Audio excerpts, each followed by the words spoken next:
Hey guys, and welcome back to another episode of DCBSTV. I'm Carolyn, your host for this segment, and I'm here with Amon, creative director of Life is Digital Media, and we're going to be going over today basically how to be a one-man crew, how to go from start to finish, being your own guy for shooting and lighting the works, even into post.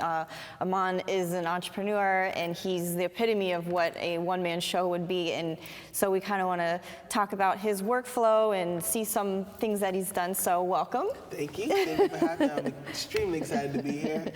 You put out a lot of excellent work, and sometimes I look at it and I don't even realize that it was just you by yourself doing from start to finish. And to me, it's really amazing, and we kind of wanted to just highlight you for that, because it's definitely not easy, but you make it look easy. I try. So when you use a small crew, one, or maybe you have somebody that might hold a mic for you every now and then, but how does that differ from using a larger crew? You just have to be very efficient. Every pound, you have to be very efficient, and every pound counts. So in a sense of like, it's just me. So like, whatever bags I have, whatever cameras I'm going to use, they all have to be in context of what we're doing. So What's in your kit? DSLR, tripod that I can fold up, a second tripod that I can kind of carry like this, microphones, secondary audio, and depending on how I'm shooting it, another, I have like brackets. So I do a lot with brackets where I'm like, the mic sits here, the light sits here, and then it's off to the side, and natural light. So very aware of my environment when I walk into it. Like, okay, that window is a light. So my talent, I'm going to interview them by this window, so I don't have to bring in a big one by one or something like that. And how does that make you feel? Like, have you worked on bigger productions? How does that differ from what you do as far as? I have. When you work on bigger productions, you have this assignment, and that's cool. Like, okay, I'm just the light guy, so I'm gonna do lights. Or I'm just the audio guy, I'm gonna do audio. Or I'm a grip, or I'm a camera dude. So, whatever, but that's all you do, and that's great. You just have to make sure that you did it right. You had one job, like don't mess it up. So, but you interact with you are moving as a team. Right. And there's a lot of luxury in that, in the sense of like, if I'm working a camera, I really don't have to stress about the light. If I'm working a light, I don't have to worry about, but when you're a one-man crew, you have to worry about all the components of the gear and all that stuff. That's just like a third of it. Then you have to that's a bad word, more like just interact with the talent, interact with your client, making sure that the talent and the client is on the same page and that you're on the same page. So like, you're hired to do something, and you have to execute it in a way that they're confident in what you're about to do. And so if you're kind of like struggling with your camera and you don't know your settings, they're gonna be like this guy doesn't know his business, right? And it can go down, morale can go down fairly quickly. Really easy. Yeah, but if you just do it seamlessly, that's where personal projects come into play.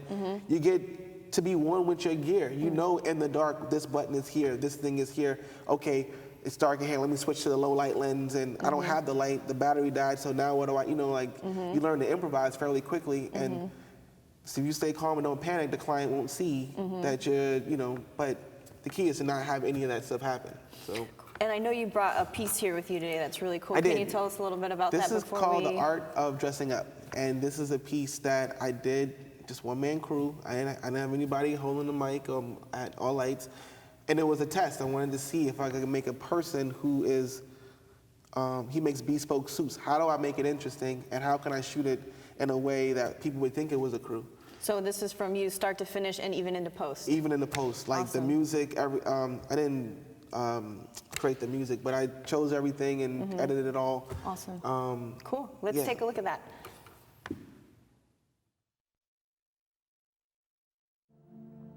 At the age of 5, I went into the front closet and pulled out my dad's jacket. I pulled out his tie, and I pulled out one of his hats, and walked back into a room that was filled with friends and relatives, and suddenly everyone stopped and was looking at me and noticed me and laughed and chatted how interesting it was and how fun it was, and from that point on I was hooked. I recognized that the power and potency of dressing up. My exposure to style was from a very young age because my dad was so well put together. My dad was the epitome of peacock. Waspy peacock, of course, having gone to Yale University and having been a member of Wolf's Head and the Whiffenpoofs, a very famous singing group. He would wear pinks and greens and reds as if he was wearing gray slacks and a navy blazer and a white shirt. My mom was very artistic, very creative, and she was the one that pushed me towards taking art classes. She was also the one that introduced me to what would turn out to be probably the most potent thing, and that was vintage stores.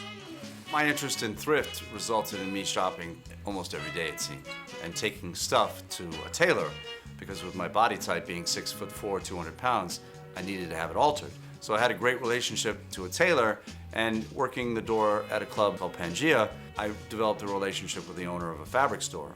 Now suddenly I had all these amazing patterns and colors and textures right in front of me, and took those to my tailor and said, you know what, I want you to take this jacket that I have and I want you to make it a little different. With this fabric that I'm choosing, I want you to put this lining inside that I'm choosing. And having worn it myself at the door at the clubs that I was working at, people would comment upon it and started making stuff for friends, started making stuff for clients, and it blossomed from a hobby to something that was a full-time job. With Alexander Nash, what you get is educated, you get enthusiastic, you become knowledgeable, and you become willing and open to take risks, perhaps step beyond what you've imagined your sense of style to be. In terms of choosing fabrics, a lot of that's instinctual.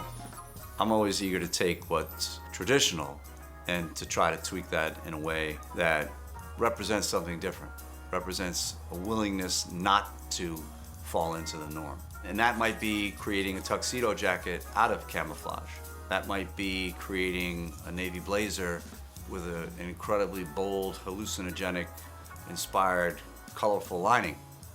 But it goes back to this idea too, when in taking risks, one must be careful not to come across as garish and, unsophisticated. I think you'll almost always find when someone who has a great sense of style is described, it's said of he or she that they make it look effortless.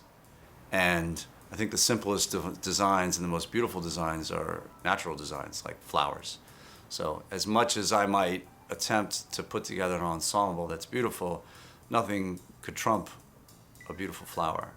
And to put that in the lapel, to give props to God, and also to juxtapose what man is creating with what God is creating, I think is a beautiful combination.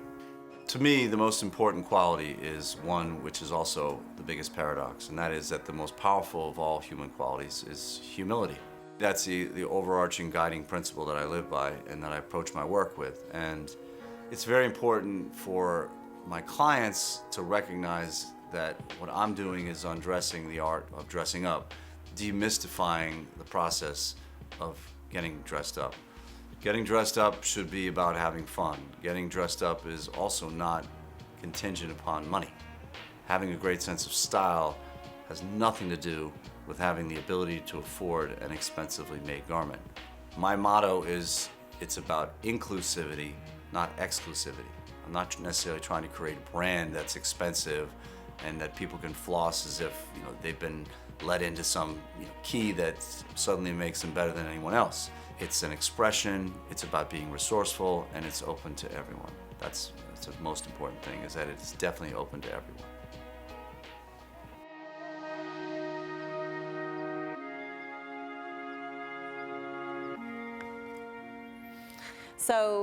So you did that all just a one-man crew, Yeah. And I understand there was almost a little bit of a difference of opinion on how to start the project, Yeah. as opposed to the client and then what you were Yes. thinking. Sometimes you have an idea and they have an idea, and it's a give and take, it's a compromise. Mm-hmm. But a lot of times, if you feel like me, I felt that I could tell that story. Mm-hmm. And he didn't know me from Adam, he just knew me from other people and the work that I had already done. But what I had in my mind, I'd never really done. So I'm like, all right, I want to shoot this piece about what it is that you're doing. And he's like, you know what, I kind of just want to do like a small question and answer series.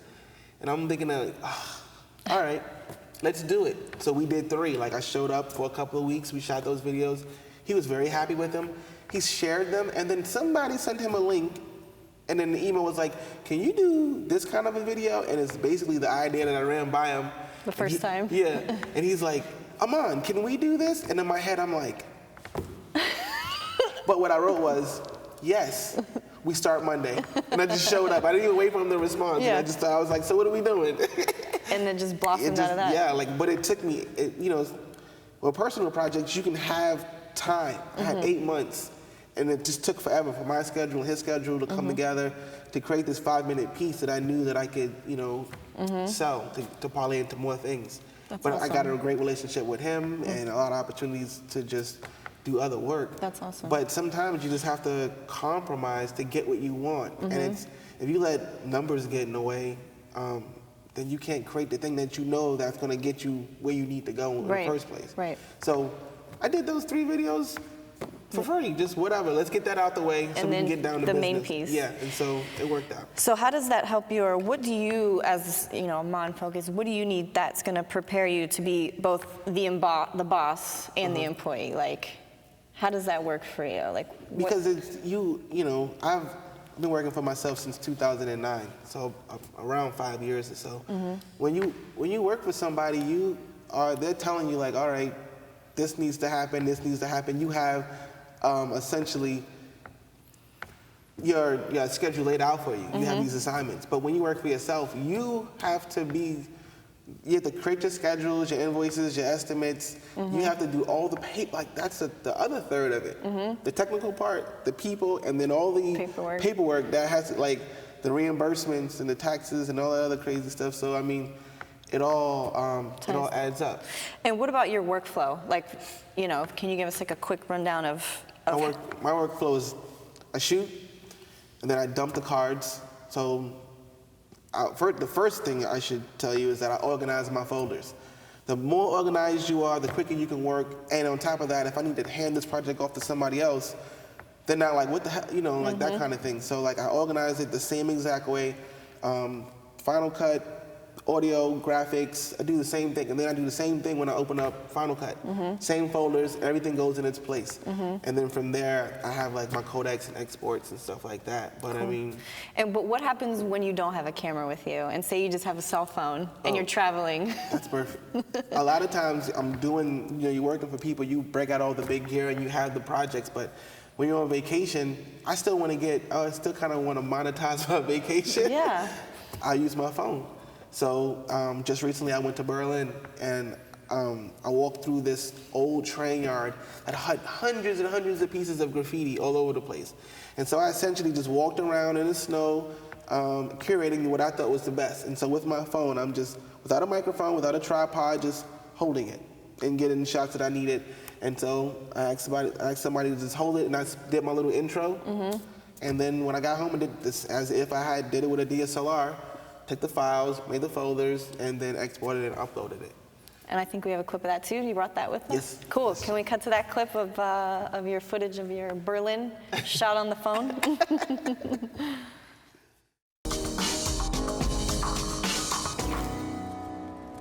Today I'm exploring Raw Temple in the snow in Berlin, Germany. Let me show you something.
That's so cool. I like how you can just take something and just kind of, you know, you're on vacation and then there you go shooting a piece that actually is beautifully shot from a phone. And no matter, even as your small crew and your lights and your setup, you kind of took even all that away and just was a one man and a camera, and you still pulled off something pretty awesome. I feel like I just shot it, but like the people who spent hours and hours on those murals, like they did all the work. I just sat there with, hold it steady, okay, like. But it's also too the way you edit and the way you cut. You're telling a story through your editing, and I think, you know, that is a huge piece of it, because not only does it look great, but the way that, you know, your pace and your flow is huge, and the music selection as well, all of it. So. And I mean, like, when a lot of it is, you know, what song you choose. And these days you just can't go up, I'm going to use Rolling Stones.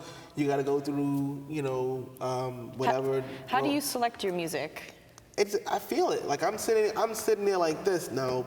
Like I got to be able to visualize my edit when I hear the song, and that's really hard to do when you're dealing with royalty-free canned music. I mean, now you got the music bed, you got a few other places, but then what I've learned to do is like reach out to people on SoundCloud, because there's people who are making music, but they're not canning it, they're not giving it away. So I'm like, hey, do you mind if I use your song for this, that, and third? I'll give you credit. And they're like, oh, thanks for asking. That's awesome. You know, and so now I have a relationship with them, and I'm utilizing their music, and they're getting exposure and that kind of thing. So it's kind of like a win-win, but I got to feel it and see it. Awesome. So, you know, that kind of thing. So can you give us any final thoughts on being a one-man crew, any advice to graduates or anybody that could be starting out in the industry as a one-man show and kind of don't know? Take it piece by piece. When I first started out, all I had was the camera. And when you saw those videos, nobody talked because I didn't have a mic.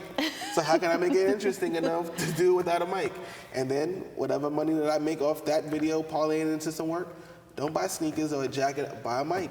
And then buy a light. And then eventually buy a better light and buy a better camera. And you know, piece by piece, you'll officially build that, you know, that rig that works for you. And like you said, know your gear inside and out. That way it'll help you on set to be fluid with your gear and not bring the morale of the whole shoot and the client down. You definitely got to know your gear. And the best way to do that is just capture things that you're just sincerely interested in. You can't deny that. You know, like it's not going to be a chore. Once it's a chore, then it's work, then you're not going to do it. You already have work to do. So have some fun with your gear. Like, don't forget to have fun with your gear, and in doing so you'll make mistakes, but they're your mistakes. Exactly. And so you can have fun with it, create a project, and then you have content that people will see like, damn, that's cool. Yeah. Because you made it cool, because you're interested in it. Yeah. You know, like, it's the energy you put into it. it counts, you know, like putting love in the cooking. Yeah, I've heard of that. I'm gonna go back to my mom's house and get some fish and grits, because she doesn't make it like Cracker Barrel. Right. For some reason, it just tastes that much better. Yeah, and I like the Cracker Barrel stuff, but I'm like, my mom, she sets it off. So with your personal projects, you put that love in the cooking. Yeah, you know. same thing. Yeah.